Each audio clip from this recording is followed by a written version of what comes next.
प्रेम का मत तोड़ो छिटकाई, टूटे से फिर ना मिले, मिले गांठ पड़ी जाए। जी हाँ छात्रों, ये दोहा है रहीमदास जी का और आज हमें रहीमदास जी की नीति के दोहे पढ़ने हैं। लेकिन दोहे की हम परिभाषा अगर देखें तो दोहा अर्धसम मात्रिक छंद है। यह 2 पंक्ति का होता है। इसमें 4 चरण माने जाते हैं। इसके विषम चरणों में 13-13 मात्राएं और सम चरणों में 11-11 मात्राएं होती है। सम चरणों के अंत में एक गुरु और एक लघु मात्रा का होना आवश्यक होता है, अर्थात अंत में लघु होता है, उसे दोहा कहा जाता है। और दोहे भी कैसे हैं? नीति के हैं। तो नीति उचित समय और उचित स्थान पर उचित कार्य करने की कला को कहा जाता है। नीति सोच समझकर बनाए गए सिद्धांतों की प्रणाली है जो उचित निर्णय लेने और सम्यक परिणाम पाने में हमारी मदद करती है। तो आज हम पढ़ेंगे नीति के दोहे। रहीम का परिचय देखें। रहीम का पूरा नाम अब्दुल रहीम खान खाना था। उनका यह नाम कैसे पड़ा? तो रहीम अकबर के 9 रत्न में से एक थे। गुजरात के युद्ध में शौर्य प्रदर्शन के कारण अकबर ने इन्हें खाने खाना या खान खाना की उपाधि दी थी। तब से ये अब्दुल रहीम खान खाना कहे जाते हैं। उनके पिता का नाम बैर मरबा था, जो अकबर के अभिभावक थे। रहीम अकबर के 9 रत्न में से एक थे। रहीम की कार्यक्षमता और बुद्धिमत्ता से अकबर बहुत प्रभावित थे और इसीलिए उन्होंने रहीम को अपने दरबार का महामंत्री का सर्वोच्च पद प्रदान किया था। रहीम संस्कृत, अरबी, फारसी के विद्वान थे। दानी के रूप में बहु सुविख्यात है। जीवन के व्यावहारिक अनुभवों को उन्होंने अपनी सतसई में व्यक्त किया है। प्रथम दोहे में परहित की भावना, दूसरे दोहे में सही संबंध की रीत और सच्चा प्यार, तीसरे दोहे में छोटी चीज का महत्व, चौथे दोहे में सही दीनबंधु की बात की गई है। 5वें दोहे में कड़वे वचन बोलने वाले की स्थिति का वर्णन है। 6वें दोहे में उत्तम व्यक्ति की प्रवृत्ति, 7वें दोहे में बिगड़ी हुई बात को छोड़ देने की, 8वें दोहे में धैर्य का महत्व तथा अंतिम दोहे में किसी से मांगना नहीं चाहिए, इस बात को उद्धृत किया गया है। पहले इस दोहे का गान करेंगे और उनके बाद शब्दों के साथ हम इनका भावार्थ देखेंगे। तरुवर फल नहीं खात है, सरवर पियहिन पान, कहीं रहीम पर काज हित, संपत्ति सुचहि सुजान, रहीमा संपत्ति सुचहि सुजान। तो इस दोहे में रहीम जी कहते हैं कि तरुवर फल नहीं खात है। तरुवर यानी वृक्ष। वृक्ष खुद अपना फल नहीं खाता है, वह अपना फल औरों को दे देता है। सरवर पियहि न पान, सरवर यानी सरोवर, पियहि यानी पीता नहीं है, पान यानी पानी। सरोवर खुद अपना पानी नहीं पीता, वह भी औरों के लिए ही होता है। कहीं रहीम पर काज हित, रहीम कहते हैं कि परोपकार के हित के लिए। संपत्ति सुच ही सुजान, सुजान यानी सज्जन लोग, संपत्ति यानी अपनी मिलकत को, अपने पैसों को, अपनी संपत्ति को सुच ही यानी संग्रहित करते हैं। तो परोपकार के लिए ही अपनी संपत्ति जो संग्रहित करते हैं, ऐसे व्यक्ति सज्जन ही होते हैं, ऐसी कवि यहाँ पर बात करते हैं। भावार्थ पूरा इस प्रकार है कि वृक्ष अपना फल नहीं खाता है, सरोवर अपना पानी नहीं पीता है। रहीम कहते हैं कि दूसरों के हित के लिए, परोपकार के लिए ही सज्जन व्यक्ति अपनी संपत्ति को संग्रहित करता है और वह अपनी संपत्ति अपने लिए खर्च न करके वह दूसरों को देता है। तो ये है वृक्ष जो खुद अपना फल नहीं खाते, ये है सरोवर जो खुद अपना पानी नहीं पीते, और ये है सज्जन लोगों का दान जो अपनी संपत्ति अपने लिए खर्च नहीं करते हैं लेकिन वह दूसरों को देते हैं। यह है परोपकार का भाव। संस्कृत में भी कहा गया है कि परोपकाराय फलन्ति वृक्षाः, परोपकाराय वहन्ति नद्यः, परोपकाराय दुहन्ति गावः, परोपकारार्थमिदं शरीरम। अर्थात परोपकार के लिए वृक्ष फल देते हैं, नदियां परोपकार के लिए ही बहती है और गाय परोपकार के लिए ही दूध देती है। अर्थात यह शरीर भी परोपकार के लिए ही है।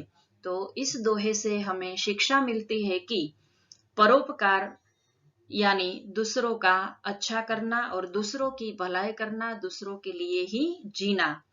परोपकार की भावना मानव को इंसान से फरिश्ता बना देती है। यथार्थ में सज्जन दूसरों के हित साधन में अपनी संपूर्ण जिंदगी को समर्पित कर देते हैं। परोपकार के समान कोई धर्म नहीं। मन, वचन और कर्म से परोपकार की भावना से कार्य करने वाले व्यक्ति संत की श्रेणी में आते हैं। ऐसे सत्पुरुष जो बिना किसी स्वार्थ के दूसरों पर उपकार करते हैं, वे देव कोटि के अंतर्गत कहे जा सकते हैं। परोपकार ऐसा कृत्य है जिसके द्वारा शत्रु को भी मित्र बना सकते हैं। तो छात्रों, इसमें हमने परोपकार का भाव देखा।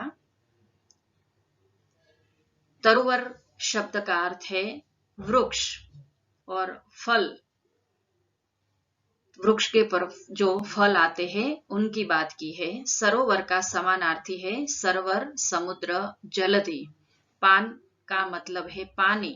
परकाज यानी दूसरों का कार्य, परोपकार। हित यानी भलाई, जिनका विरोधी है अहित। सुजान यानी सज्जन, जिनका विरोधी है दुर्जन। सुचहि यानी संग्रह करना, उनका विरोधी है खर्च करना। तो हमने इस दोहे में परोपकार की शिक्षा ली। कही रहीम संपत्ति सगे, बनत बहुत बहुरीत। विपत्ति कसोटी जे कसे, ते साचे मीत रहीमा, ते साचे मीत। तो यहाँ कबीर ने सच्चे मित्र की बात की है कि जब हमारे पास संपत्ति होती है तब अनेक सगे संबंधी आ जाते हैं और वह हमसे रिश्ता बनाए रखता है, लेकिन जैसे ही विपत्ति आई तब उनकी कसौटी होती है और जो विपत्ति में हमारा साथ देता है वही हमारा सच्चा मित्र होता है। तो रहीम ने यहाँ पर सच्चे मित्र की हम पहचान कैसे करें वह बात समझाई है कि रहीम कहते हैं कि संपत्ति सगे, जब हमारे पास संपत्ति है, सुख है, ऐश्वर्य है, तब सभी सगे बनने के लिए आ जाते हैं और बनत बहुत बहुरीत, अनेक प्रकार से वो हमें मनाने का प्रयत्न करते हैं और हमारे साथ संबंध रखने का प्रयत्न करते हैं। लेकिन जैसे ही हमारे जीवन में विपत्ति आई, दुख आए, सुख संपत्ति चली गई, तब उनकी कसौटी होती है और उस कसौटी में जो कसता है, उस कसौटी में जो पार होता है, वही हमारा साचे यानी सच्चा, मित यानी मित्र होता है, ते यानी वही हमारा सच्चा मित्र होता है। तो इस दोहे से हमें शिक्षा मिलती है कि सच्चे मित्र की पहचान विपत्ति के समय ही होती है। जो मित्र विपत्ति में आपका साथ दे वही सच्चा मित्र है। जो आपकी खुशी में भी शामिल होता है और दुख आने पर आपसे दूर हो जाता है, वह आपका सच्चा मित्र नहीं है। ऐसा मित्र शत्रु से भी ज्यादा खतरनाक होता है। सच्चे मित्र की पहचान हमेशा विपत्ति में ही होती है। एक अच्छा और सच्चा मित्र वही है जो हर कदम पर साथ निभाए, ना कि सुख में हमेशा जश्न मनाए और दुख में पूछने भी ना आए। आजकल तो सच्ची दोस्ती बहुत कम देखने को मिलती है, लेकिन फिर भी कुछ मिसाल आज आपको यहाँ मिल जाएगी कि दोस्त वही है जो हर संभव सहायता करे आपकी। 4 लोग अगर आपकी गलत बात बोल रहे हैं तो वो आपके साथ खड़ा रहता है, आपको कभी भी 4 लोगों के बीच शर्मिंदा ना होने देता है। अगर आप गलत हो तो आपको समझाएगा, झूठी तारीफ जो ना करेगा, आपको कभी नीचा नहीं गिराएगा, आपके लिए दुनिया से लड़ जाने की हिम्मत रखता है। एक सच्चा दोस्त कभी भी आपकी चापलूसी नहीं करेगा, झूठे वादे नहीं करेगा। स्वार्थ और परमार्थ में फर्क आपको खुद ही समझ आ जाएगा। और हम यहाँ पर उदाहरण लेंगे कर्ण और दुर्योधन का, कि कर्ण जानता था कि दुर्योधन अधर्म का साथ दे रहा है, वो युद्ध जीतने वाला नहीं है, फिर भी एक उनका सच्चा दोस्त था, इसीलिए वो उनका साथ छोड़ता नहीं है। वो जानता था कि मैं उनके लिए सारी दुनिया से लड़ रहा हूं, फिर भी वो लड़ा और अपनी मित्रता उन्होंने निभाई। कृष्ण और सुदामा भी ऐसे ही मित्र थे और उन्होंने भी ऐसी दोस्ती निभाई है। तो इस दोहे से हमें शिक्षा मिलती है कि हमें जीवन में सच्चे मित्र की पहचान विपत्ति में ही होती है, और विपत्ति में जो हमारा साथ दे वही हमारा सच्चा मित्र होता है। रही मन देखी बड़े न को, लघु न दीजिए डारी, जहाँ काम आवे सुई, कहा करे तलवारी, रहीमा कहा करे तलवारी। रहीम जी ने इस दोहे में कहा है कि बड़े व्यक्ति को देखकर छोटे लोगों को छोड़ देना चाहिए नहीं। जहां सुई काम आती है वहां तलवार का कोई काम होता नहीं है। और इस प्रकार दोहे का भावार्थ बताया है कि रहीमन देखी बड़ेन को। रहीम जी कहते हैं कि बड़े व्यक्ति को देखकर लघु यानी छोटा, छोटे लोगों को हमें डारी यानी छोड़ देना चाहिए नहीं। जहां काम आवे सुई, जहां सुई का काम होता है, कपड़े सीने में सुई ही काम आती है, वहां कहा करे तलवारी, तलवार का कोई काम होता नहीं है। यानी जहां जिस चीज की जरूरत होती है वहां उसी से ही हमें काम चलाना है।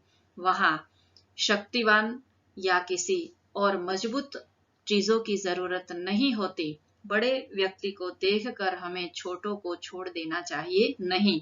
बड़ी बड़ी फैक्ट्रियों में अगर मजदूर ही नहीं होंगे तो वह फैक्ट्रियां भी बंद हो सकती है। यानी कि बड़े व्यक्ति को भी छोटे लोगों का मान सम्मान रखना चाहिए, उसे छोड़ देना चाहिए नहीं। यानी इस दोहे से हमें रहीम जी ने शिक्षा दी है कि बड़े लोग यानी पैसे वालों को देखकर छोटे लोग यानी गरीबों को नजरअंदाज नहीं करना चाहिए, क्योंकि जहां सुई काम आती है वहां तलवार काम आती नहीं है। तो बड़े व्यक्तियों को देखकर हमें छोटों को नहीं छोड़ देना चाहिए। बड़ी वस्तु को देखकर छोटी वस्तु को फेंक देना नहीं चाहिए। जहां छोटी सी सुई काम आती है वहां तलवार बेचारी क्या कर सकती है, ऐसी कवि ने यहाँ पर बात की है कि जो जिस जगह पर काम आ सकता है वह उसके लिए ही बना हुआ होता है। वहां पर हम बड़े लोगों से कोई काम करवा सकते नहीं है। जो काम मजदूर फैक्ट्रियों में कर सकते हैं, जो काम कृषक कर सकता है, वह बड़े बड़े लोग कर सकते नहीं है। दिन सबने को लखत है, दिन ही लखे न कोई, जो रहीम दिन ही लखे, दिन बंधु सम होय, रहीमा दिन बंधु सम होय। इस दोहे में रहीम जी ने गरीबों की बात की है। सबन को लखत है, दिन ही लखे न कोई। दिन यानी गरीब।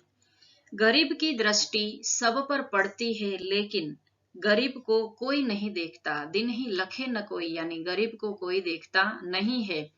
जो रहीम दिन ही लखे, जो गरीब को प्रेम करता है, गरीब को देखता है और गरीब को प्रेम से देखता है, उसकी मदद करता है, वह दिन बंधु सम होय यानी दिन बंधु यानी भगवान के समान हो जाता है। ऐसी रहीम यहाँ पर बात करते हैं कि जो दिन है वह सबकी तरफ देखता है पर उसे कोई नहीं देखता। जो दिन की ओर देखकर उस पर दया करता है उसके लिए वह भगवान तुल्य हो जाता है। पहले समाज की एक स्वचालित व्यवस्था थी जिसमें धनी व्यक्ति के लिए दान का कर्तव्य निश्चित किया गया था, ताकि जिसके पास धन नहीं है उन्हें प्राप्त होता रहे और समाज में समरसता का भाव बना रहे।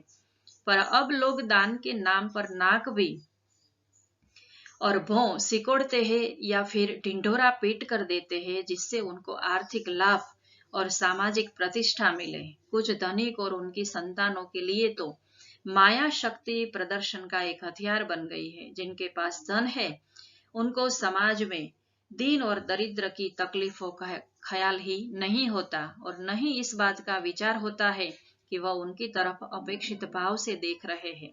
माया उनको अंधा बना देती है और फिर इन्हीं दिनों में से कोई अपराधी बनकर इनकी इसी माया का हरण तो कर ही लेता है और कहीं न कहीं तो शारीरिक हानि भी पहुंचा देता है।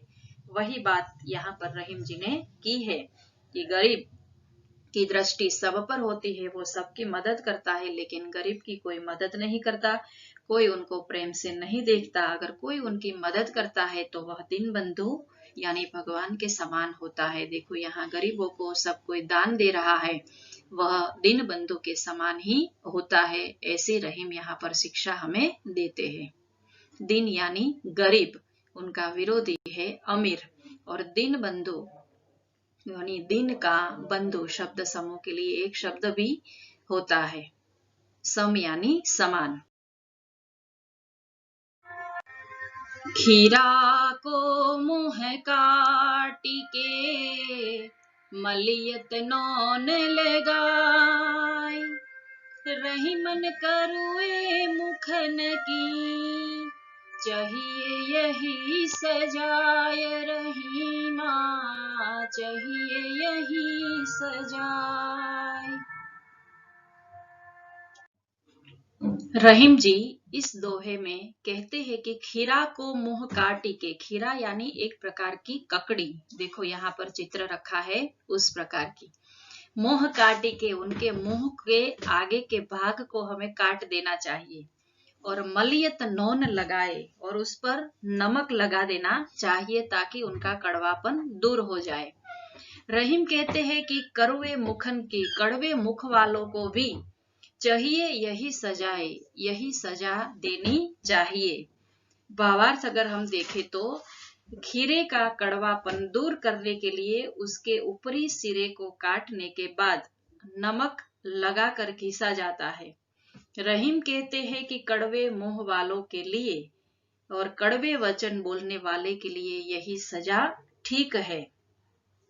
भगवान ने मनुष्य को वाणी दी है और यह अनमोल एक वरदान दिया है कि जिसके द्वारा हम आपस में बातचीत करते हैं, विचारों का आदान प्रदान करते हैं, अपनी भावनाएं व्यक्त करते हैं और ज्ञान को सहेज कर रखते हैं। वाणी एक दुधारी तलवार की तरह है। यह तलवार सब मनुष्यों के पास है, परंतु इसका उचित प्रयोग बहुत कम लोगों को आता है। बोलते तो सभी है, परंतु कब बोलना, कैसा बोलना और कहाँ बोलना यह लोगों को पता ही नहीं रहता। वे उसका दुरुपयोग कर झगड़े, ईर्ष्या, द्वेष, कटुता और अशांति पैदा कर लेते हैं।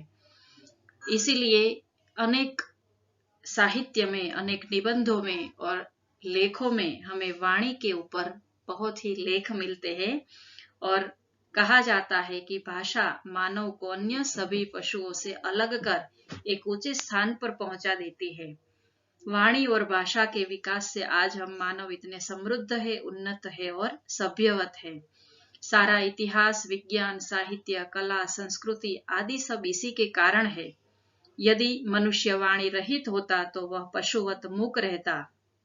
तो भगवान ने जो हमें यह अनमोल वरदान दिया है उनका हम सही उपयोग करें और अपने मुख से कभी कटुक वचन न निकाले, यही रहीम हमें शिक्षा देते हैं। जो रहीम उत्तम प्रकृति का करि सकत कुसंग, चंदन विष व्यापत नहीं लपटे रहत भुजंग, रहीमा लपटे रहत भुजंग।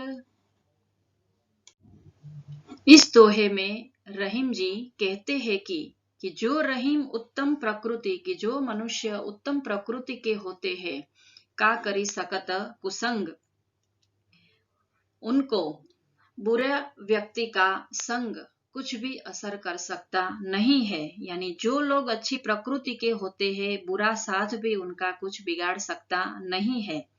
जैसे चंदन विष व्यापत नहीं, लपटे रहत भुजंग।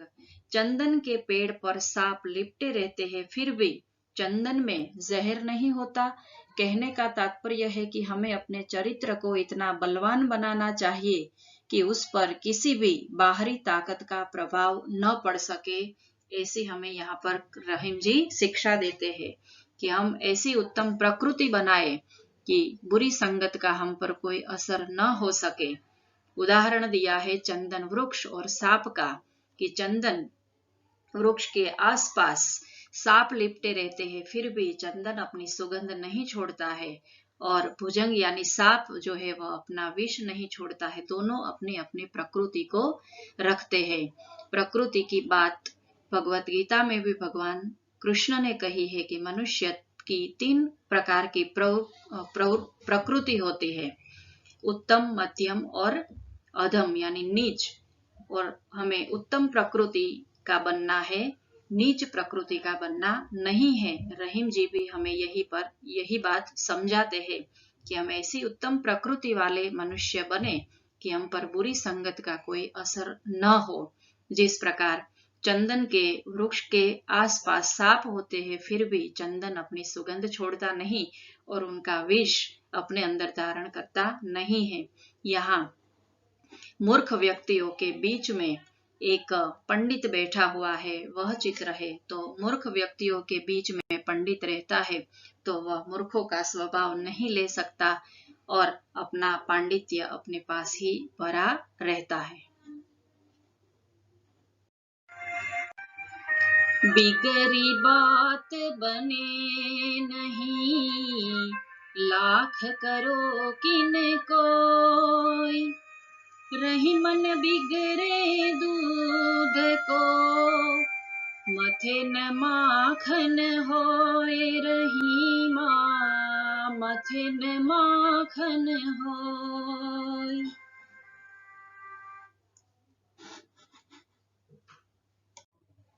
रहीम जी कहते हैं कि बिगड़ी बात बने नहीं। एक बार अगर बात बिगड़ जाए तो वह फिर से बनती नहीं है। लाख करो किन कोई, लाख प्रयत्न करने पर भी। रहीमन बिगड़े दूध को, एक बार दूध अगर बिगड़ जाता है तो उसे लाख बार हम मथे प्रयत्न करें, फिर भी उसमें से हम माखन निकाल सकते नहीं है।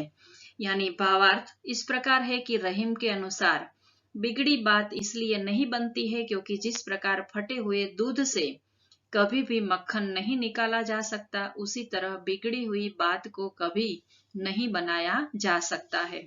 हमेशा हमें बोलने से पहले सोच लेना चाहिए कि हम क्या बोल रहे हैं और कहीं हमारे बोलने से बात तो नहीं बिगड़ रही। रहीम के कहने का तात्पर्य यह है कि यदि कभी भी कोई बात बिगड़ जाती है या उससे कोई रिश्ता टूट जाता है तो उसे फिर से जोड़ा नहीं जा सकता, क्योंकि जिस प्रकार एक धागे में गांठ पड़ जाती है उसी प्रकार से एक रिश्ते में भी गांठ पड़ जाती है और वह कभी दोबारा पहले जैसा नहीं होता। उन्हीं का दोहा है कि रहीमन धागा प्रेम का, मत तोड़ो छिटकाए। टूटे से फिर ना मिले, मिले गांठ पड़ी जाए। यही बात यहाँ पर रहीम जी ने हमें समझाई है और उनका भावार्थ सीधे शब्दों में यही है कि मनुष्य को सोच समझ कर व्यवहार करना चाहिए, क्योंकि किसी कारणवश यदि बात बिगड़ जाती है तो फिर उसे बनाना कठिन होता है। ऐसे एक बार दूध फट गया तो लाख कोशिश करने पर भी उसे मथ कर हम मक्खन नहीं निकाल सकते। उसी प्रकार हमें यही शिक्षा रहीम जी देते। रहीमन विपदा हो भली, जो थोरे दिन होय। हित अनहित या जगत में, जानि परत सब कोई। रहीमा जानि परत सब कोई। रहीम जी कहते हैं कि यदि विपत्ति कुछ समय की हो तो वह ठीक ही है, क्योंकि विपत्ति में ही सबके विषय में जाना जा सकता है कि संसार में कौन हमारा हितैषी है और कौन नहीं। रहीमन विपदा हूँ भली, विपदा यानी विपत्ति, जो थोड़े दिन होए कि जो थोड़े दिनों के लिए ही होती है। हित अनहित या जगत में हम जान सकते हैं कि कौन हमारा हितकारी है और कौन हमारा अहितकारी है। जानी परत सब कोई व्यक्ति को हम उससे जान सकते हैं कि अगर हमारे जीवन में सुख ही सुख हो, ऐश्वर्य ही ऐश्वर्य हो, अच्छे ही दिन होते हैं, तो हम किसी की पहचान कर सकते नहीं है तो हमारा हितकारी कौन है और हमारा अहितकारी कौन है। जगत में हमें यह जानना है तो थोड़े दिनों के लिए ही भले आए, लेकिन विपत्ति तो आनी ही चाहिए। भली यानी अच्छी, विपदा यानी विपत्ति, थोड़े दिन यानी थोड़े दिनों के लिए। हित और अहित विरोधी शब्द है और जानी परत सबको यानी सबको हम जान सकते हैं। वही बात रहीम जी ने हमारे यहाँ समझाई है। देखो, ये दुखी व्यक्ति है और दुखी व्यक्ति का साथ देने के लिए जब कोई आता है तब हम उसे हमारा हितकारी समझ सकते हैं कि हजारों निराशाओं में हमें एक आशा की किरण दिखाई पड़ती है। विपदा तो हर एक के जीवन में आती है, लेकिन विपत्ति के समय में जो हमारा साथ देता है वही हमारा हितकारी होता है।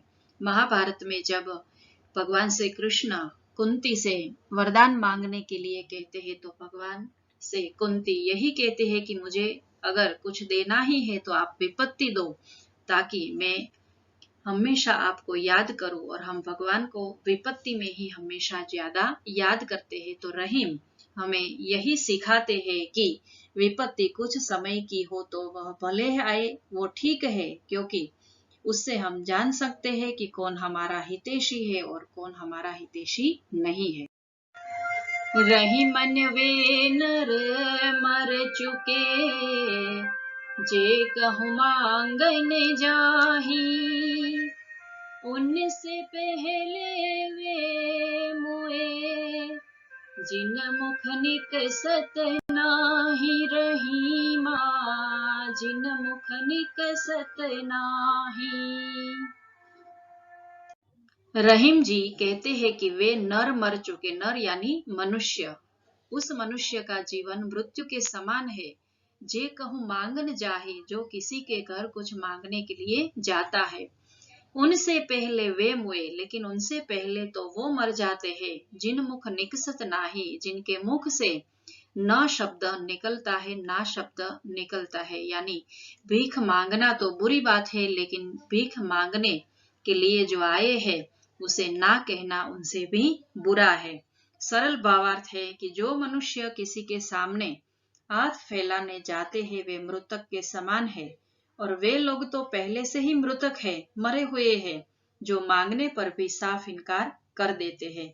तो इस प्रकार भिक्षा मांगना बुरा कहा है। समाज में उन पुरुषों का आदर होता है जो पुरुषार्थ से अर्जित उपलब्धियों पर निर्भर है। ऐसे लोग जो मांग मांग कर पेट भरते हैं निस्संदेह है, किंतु उनसे भी अधिक है लोगों का अस्तित्व है। कौन है वे लोग? रहीम कहते हैं कि ऐसे मनुष्य की अंतरात्मा मर चुकी होती है जो कहीं मांगने जाते हैं, किंतु सच्चाई तो यह है कि इनकी अंतरात्मा से पहले उनकी अंतरात्मा मर जाती है, जिनके मुख से अयाचकों के लिए नहीं शब्द निकलता है। तो रहीम ने इस दोहे में भिक्षा को बुरा कहा है और उनसे भी बुरा वह है जो ना शब्द कहता है। तो इस प्रकार रहीम के दोहों से हमें यह शिक्षा मिलती। शब्दार्थ और टिप्पण। तरुवर वृक्ष, परकाज दूसरों के काम, विपत्ति आपत्ति, मीत प्यारा, लघु छोटा, तरवारी यानी तलवार, दीन यानी गरीब, सम यानी समान, खीस छपा हुआ है लेकिन खीरा शब्द है, खीरा यानी ककड़ी, करुण यानी करुए, भुजंग यानी सांप, बिगड़ी यानी बिगड़ी हुई, थोड़े यानी थोड़े और निकसत यानी निकलना।